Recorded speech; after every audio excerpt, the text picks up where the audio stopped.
Καλησπέρα σας κυρίες και κύριοι, είμαι η Εστία, και αυτά είναι τα νέα της αγοράς από την Green Estate.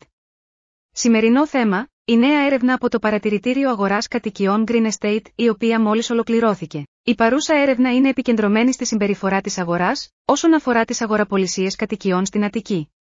Αφορά επίσης, τα πρώτα 9 μήνα, Ιανουάριο-Σεπτέμβριο, των ετών 2021, 2022 και 2023.